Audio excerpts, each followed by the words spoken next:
शमशाबाद बल्दिया के अहदेदारों ने रातों रात शमशाबाद की मस्जिद Khwaja Mahmood Green Avenue Colony की मलकियात को मुनहदम कर दिया, जिसके खिलाफ मुकामी मुसलमानों ने शमशाबाद के बल्दिया दफ्तर के सामने शदीद एहतजाज किया और शदीद गम व गुस्से का इजहार करते हुए नारेबाजी की। एहतजाजियों ने बल्दिया की शरंगेज़ी की शदीद मजम्मत करते हुए इसे गलत हरकत करार दिया। बल्दिया का कहना है कि इजाज़त के बगैर इन मलियात की तामीर की गई है। एहतजाजियों ने कहा कि रातों रात चोरों की तरह बल्दिया ने ये कार्रवाई करते हुए मुसलमानों के जज्बात को शदीद तौर पर ठेस पहुँचाई है। ये देखिए ख्वाजा महमूद, मस्जिद Khwaja Mahmood Green Avenue Colony. मस्जिद को शहीद कर दिया गया 2 अगस्त रात के 2 बजे, यानी कि AM। 400 से 500 लोग आए, पुलिस और CRPF आके इसकी डिमोलिश कर दी। अस्सलाम वालेकुम वरहमतुल्लाहि वबरकातुहू। ग्रीन एवेन्यू कॉलोनी शमशाबाद मस्जिद ख्वाजा महमूद को शहीद कर दिया गया है।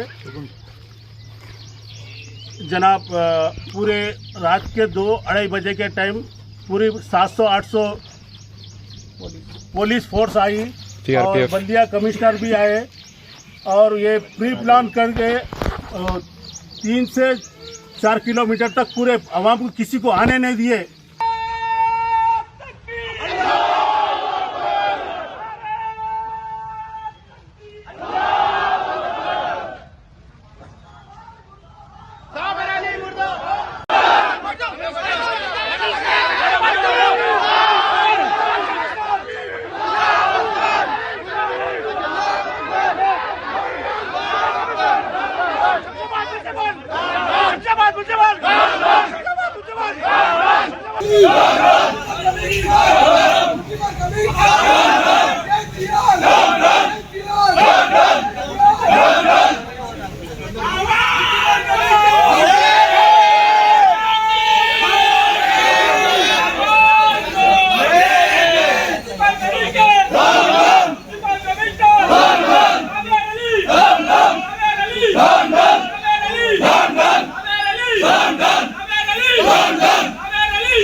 Kamister!